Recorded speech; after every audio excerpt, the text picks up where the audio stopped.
Di sebuah sistem bintang yang sangat jauh, tepatnya 2600 tahun cahaya dari bumi, ada sebuah eksoplanet bernama Kepler 1658b.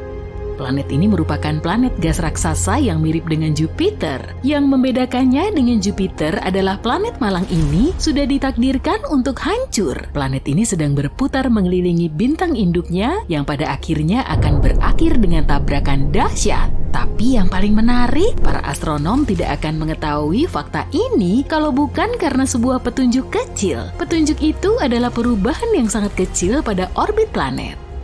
Perubahan ini tidak akan disadari jika para astronom tidak membandingkan data yang diterima teleskop-teleskop yang berbeda selama lebih dari 1 dekade. Lebih tepatnya, para ilmuwan telah mengamati ekso Jupiter yang melintas di antara planet kita dan bintang induknya setiap 2 minggu sekali selama 13 tahun terakhir.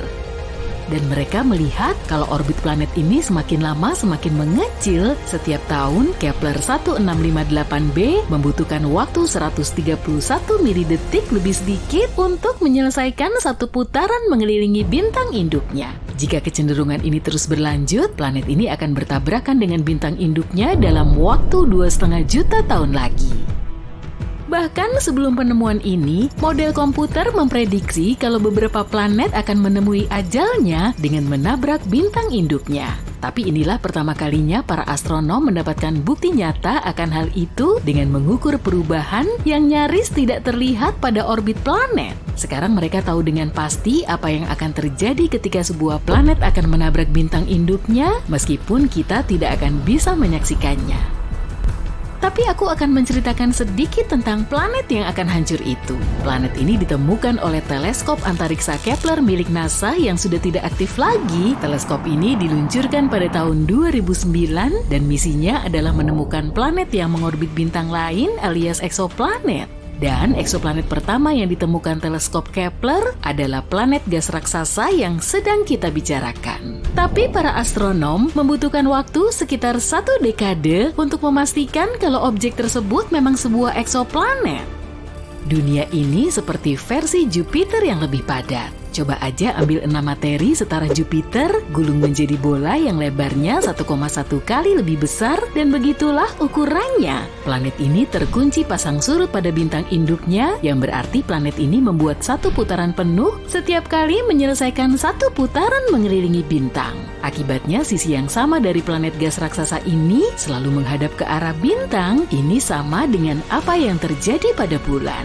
Satelit alami kita ini terkunci pasang surut terhadap bumi, itulah sebabnya kita hanya bisa melihat separuh permukaannya.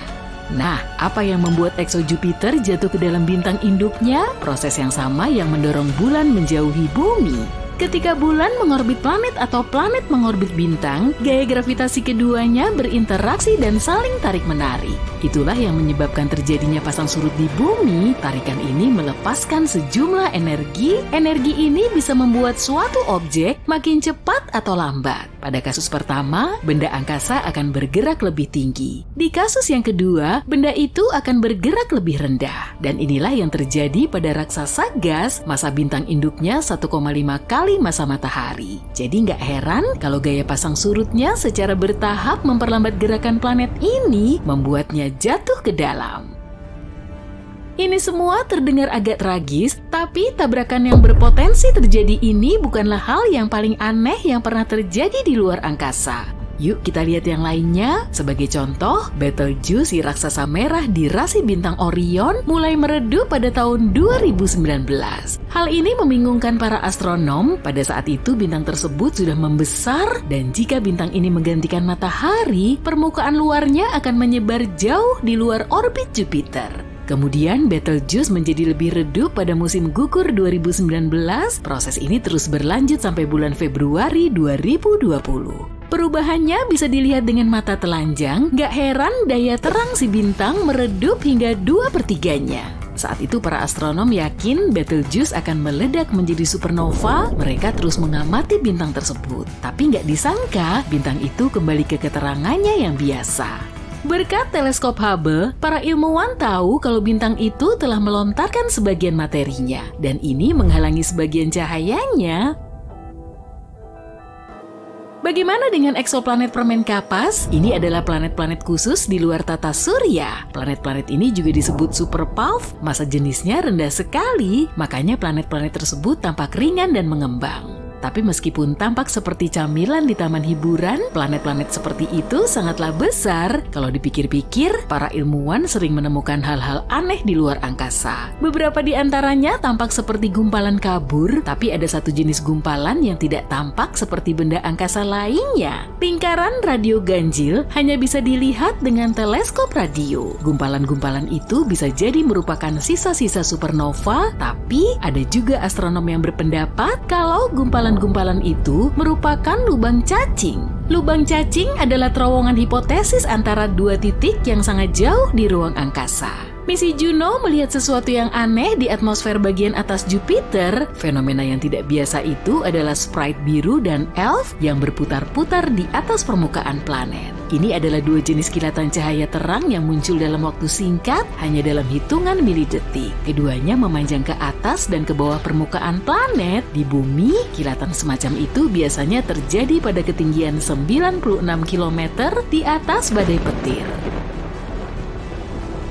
Planet-planet liar tidak mengitari bintangnya, mungkin karena memang tidak ada benda-benda angkasa yang mengambang bebas ini menjelajah alam semesta dan bisa berada di mana saja. Planet-planet ini juga sulit ditemukan. Planet-planet liar hanya menghasilkan emisi yang lemah, tapi belum lama ini para astronom menemukan planet liar terkecil di Bima Sakti. Ukurannya lebih kecil dari bumi, tapi sedikit lebih besar dari Mars. Semburan radio cepat adalah semburan gelombang radio yang sangat terang dan menyilaukan. Semburan ini mengandung energi sebanyak yang dihasilkan matahari dalam hitungan hari, tapi hanya berlangsung dalam hitungan milidetik. Sebagian besar semburan radio cepat ini berasal dari tempat yang sangat jauh di luar Bima Sakti. Namun baru-baru ini, para astronom mendeteksi beberapa di antaranya berasal dari galaksi tempat tinggal kita. Dan sumbernya adalah magnetar yang jaraknya 30.000 tahun cahaya dari planet kita.